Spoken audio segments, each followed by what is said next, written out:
जिस तरह ज्ञानवापी मामला तूल पकड़ता जा रहा है, वैसे ही बयानबाजी भी तेज होती जा रही है। ज्ञानवापी स्थित तहखाने में पूजा पाठ की इजाजत मिलने के बाद मुस्लिम पक्ष पर नाराजगी देखने को मिल रही है। वहीं आज इस मामले में इलाहाबाद हाईकोर्ट में सुनवाई हुई। मस्जिद कमेटी को आज हाईकोर्ट से कोई राहत नहीं मिली। अब अगली सुनवाई 6 फरवरी को होनी है। वहीं ज्ञानवापी स्थित तहखाने में पूजा पाठ जारी रहेगा।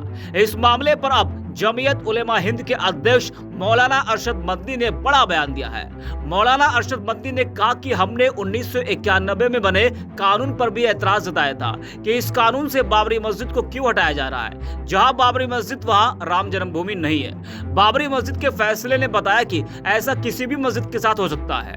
कानून की किताबों को आग लगा दो। अगर यही चलेगा, किसी भी धर्म को फैसला नहीं मिलेगा। लॉ आप क्यों पढ़ाते हैं। उन्होंने आगे कहा कि मुसलमान मुल्क की आजादी के बाद इस तरह के मसलों में घिरा हुआ है। बाबरी मस्जिद के बाद कई मस्जिदों के मसलों में घिरा हुआ है। इस समय जिस तेजी से ये मसले उठे हैं कि कोर्ट में ऐसी लचक और ढील पैदा हुई है कि जो लोग इबादत गाहों पर कब्जा करने वाले सफल हो रहे हैं। इस पूरे मामले को लेकर मौलाना अरशद मदनी ने क्या कुछ कहा है, आपको सुनाते हैं। हजरत सदर साहब ने जो आप हजरात को यहाँ तकलीफ देने का मकसद था, उसके सिलसिले में रोशनी डाली है।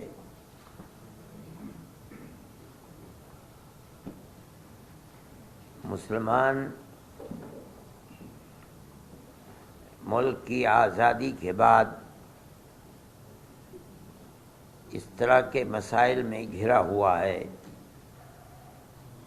बाबरी मस्जिद का मसला था, लेकिन उसी ज़माने में मुख्तलिफ मस्जिदों के मसले, ख़ुद दिल्ली की जामे मस्जिद का मसला है, अहमदाबाद की मस्जिद का मसला है, संभल की मस्जिद का मसला है, मथुरा है, ये तमाम मसाइल उठ रहे थे। लेकिन इस वक्त जिस तेज़ी के साथ ये मसाइल उठे हैं, उनसे ये महसूस होता है कि कानून को सामने रखकर फैसला करने की जिम्मेदारी जिन कोर्टों के ऊपर है, वहाँ ऐसी लचक और ढील पैदा हुई है कि जो लोग इबादत गाहों पर कब्ज़ा करने का प्रोग्राम चाहते थे, उनको सहूलत और आसानी मिल रही है। कांग्रेस गवर्नमेंट के ज़माने में सन 91 का कानून बना था। हमें उसके ऊपर भी ये एतराज़ था कि बाबरी मस्जिद को इससे अलग क्यों किया जा रहा है, लेकिन किया गया क्योंकि जमीयत उलमा ही उस केस को लड़ रही थी। और हम पूरी क़ुव्वत के साथ जो बेहतर से बेहतर वकील थे, उनको सामने लाकर हमने अपने दावे को पेश किया। और हम बार बार ये बात कहते थे कि सबूत और शवाहिद की बुनियाद के ऊपर, यानी कानूनी दलाइल की बुनियाद पर जो फैसला सुप्रीम कोर्ट का होगा, हम उसे कबूल करेंगे। सुप्रीम कोर्ट का एक फैसला कि मस्जिद अपनी जगह है, किसी मंदिर को तोड़कर नहीं बनाई गई, यानी जहाँ बाबरी मस्जिद है वो राम जन्मभूमि नहीं है।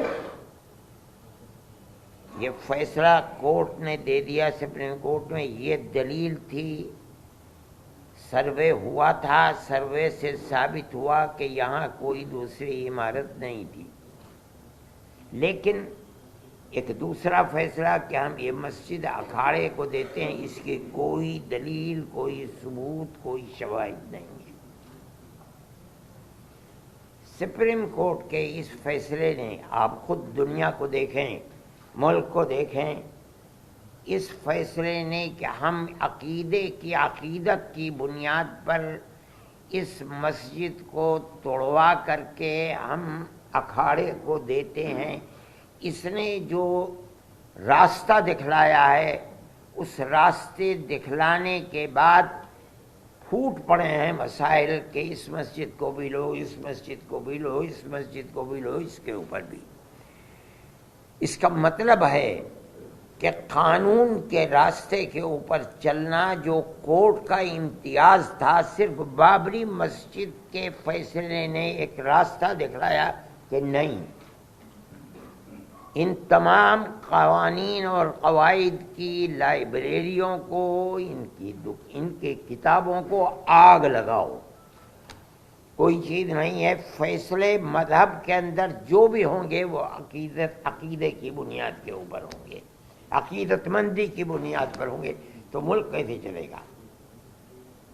یہ تو ایک تصور یہ دیا جا رہا ہے کہ جہاں بھی اکثریت اس ملک کے اندر اپنی عقیدت کی بنیاد کے اوپر کسی مسئلے کو لائے گی، وہاں حقیقت اور ثبوت شواہد کو نہیں دیکھا جائے گا، بلکہ وہاں یہ دیکھا جائے گا کہ اکثریت کی عقیدت مندی کیا چاہتی ہے، جو چاہتی ہے اس کو پیش کر دیا جائے گا، تو ملک کیسے چلے گا؟ یہ ایک بات ہے سوچنے کی۔ ہم صرف اتنی ہی بات کہنا چاہتے ہیں کہ اگر روش یہی چلے گی تو چاہے وہ کسی بھی اقلیت کا فرد ہو، چاہے وہ سکھ ہو، چاہے وہ جین ہو، چاہے وہ مسلمان ہو، چاہے وہ عیسائی ہو، کسی مسئلے کے اندر اس کو فیصلہ نہیں ملے گا اگر مقابلے کے اندر تناؤ ہے اور اس کے اندر عقیدت اکثریت کی اس کے اندر دخل رکھتی ہے، تو اس کے اندر اس کے مقابلے کے اندر قانون بیکار اور بے اثر ہو جائے گا۔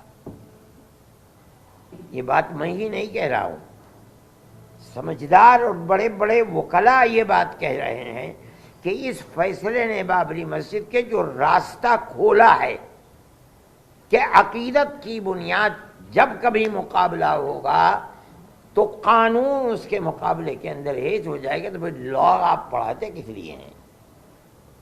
لائبریریوں کے اندر آپ کے ہزاروں کتابیں کس لیے رکھی ہوئی ہیں؟ ان کو آگ لگا دیجئے۔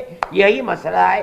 یہ ملک کا میں سمجھتا ہوں بہت بڑا المیہ ہے کہ اس ملک کے اندر آج مسلمان یہ کہہ رہا ہے کہ مسئلے کی بنیاد لوور کورٹ سے لے کر سپریم کورٹ تک عقیدت کے اوپر ہے، قانون کے اوپر نہیں ہے۔ میں اس کو بہت بڑا المیہ سمجھتا ہوں، اور ایک یہ داہیہ ہے، بڑا مسئلہ ہے۔ اس مسئلے کو سوچنا چاہیے، اور جن لوگوں کے ہاتھ میں ملک کی باگڈور ہے انہیں سمجھنا چاہیے کہ مسئلے ملک کو کدھر لے کر کے چلنا ہے۔ میں اس سے زیادہ اپنے افسوس کا کوئی اور اظہار نہیں کر سکتا۔